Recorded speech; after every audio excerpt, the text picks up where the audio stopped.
केंद्र और राज्य सरकार शिक्षा व्यवस्थार सचेतनता सृष्टि करी समस्ते पढ़ंतु समस्ते बढ़ंतु स्लोगान देउछंती। सेपटे माँ हेले पाठई देश जीव आगेईर आह्वान को प्राथमिकता देई प्राथमिक शिक्षा व्यवस्था को श्रृंखलित करने को गुरुत्व प्रदान करी राजकोषरु विपुल आर्थिक अनुदान जोगाई दिया जाउछि। एपरिकी पिलांकु मागणा पोशाक जोता बही सांगकु पुष्टिकर मध्याह्न भोजन जोगाई देउछंती सरकार। मात्र गाँ गहली रे थिबा अनेक प्राथमिक विद्यालय रे भित्तिभूमिर आखिदृश्य विकास होई नथिबा देखिबाकु मिलुछि। जेउथिपाई स्कूल जिबाकु गाउली पिला माने मुह मुड़ी देउथबा बेले अभिभावक माने मध्य पिलांकु विद्यालय को पाठ पढ़िबा पई छाड़िबाकु अमंग हेउथबा लक्ष्य करा जाउछि। सही क्रम में मयूरभंज जिला सुलियापदा ब्लॉक बाघड़ा पंचायत रे थिबा डिमिया प्राथमिक विद्यालय एबे समस्या मध्यरे घांटी हेउछि। एही विद्यालय रे शिक्षादान पई 2 जन शिक्षयित्री अछंती। मात्र एही विद्यालयटी एबे नाही नथिबा समस्या रे रहिथिबारु दिनकु दिन पिलांक उपस्थान ह्रास पाइबारे लागिछि। एही विद्यालय रे गुटिए पटे पाचेरी रहिथिबा बेले अन्य 3 पट मेला।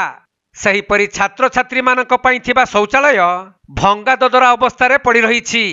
आउ पीबा पानी समस्या न कहिबा भल काहीकिना विद्यालय परिसर रे रहिछि गोटिए कूओ किंतु कूओ मुहरे जाली न लगा जाई खुला रहिथिबारु कोमलमती पिलांक सुरक्षा व्यवस्था प्रति विपद सृष्टि करुछि। तेणु एथिप्रति विभागीय उच्च अधिकारी माने दृष्टि देबा अति जरूरी होई पड़िछि। कोन कहिबे कोन मन समस्या रहिछि स्कूल रे? स्कूल समस्या तो आमे स्कूल को आसिक बेसी दिन भी हेइनु। लॉकडाउन पर आमे आसीचु आसिक स्कूल आमे जहा देखुचु आसिला परे हमर वर्ष को स्कूल ग्रांट आसे आपनकर सेटा की कंपोजिट ग्रांट 10,000 टंका आसे। मु आसिला परे मु थरे मात्र ग्रांट टाकू भी उठेची।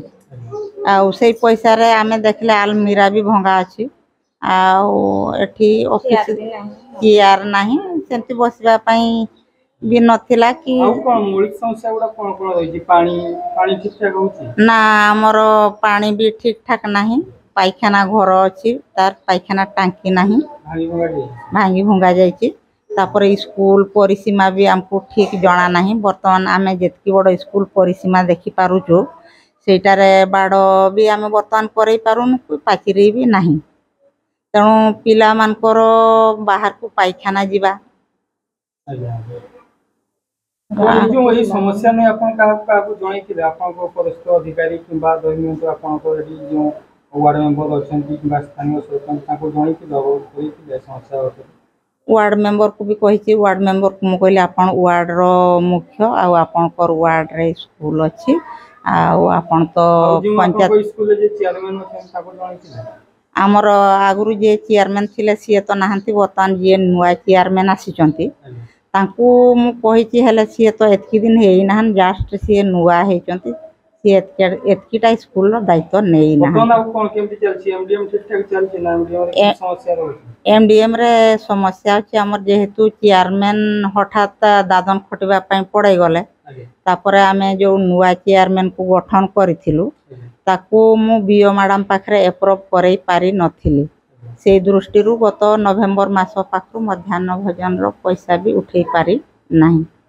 आउ चाउल मध्याह्न भोजन रो चाउल गत डिसेंबर 14 तारिख ना 15 तारिख आसिला ता परठाउ चाउल आसी नाही। तो बदन कोन कहियो कोन दाबी रखियो सरकार को पाखरे? आउ दाबी कोन रखिबे जो हमर जेति गुडा को असुविधा अछि ए गुडा को समाधान हेले हम आउ कोन अधिकार दाबी करबा। स्कूलटा जेमति सुरुखुरु रे चाली पारिबो। वर्तमान गवर्नमेंट लेवल रे सेफ्टी कमिटी गठन होछि। एठी तो आमे डाकिले भी गार्डियन माने आसु नाहंती का भा मा 2-4टा आसंती। आउ आमे सेफ्टी कमिटी जेहेतु हमर सेफ्टी जिंस स्कूल रे किछि नाही से दृष्टि रु कमिटी तो माँ माने आसन से माने भी काम धंदा रे जाउछन। आमे 10टा बेले आसिकी डाकला बेल को से माने घरे रुहंतीनी तेणु से माने भी आसी पारि नाहंती। सेफ्टी पई हम स्कूल रे किछि भी व्यवस्था करा जाई नाही। मयूरभंज जिला मुरुडारू ज्ञानरंजन बेहरांक रिपोर्ट कोणार्क लाइव।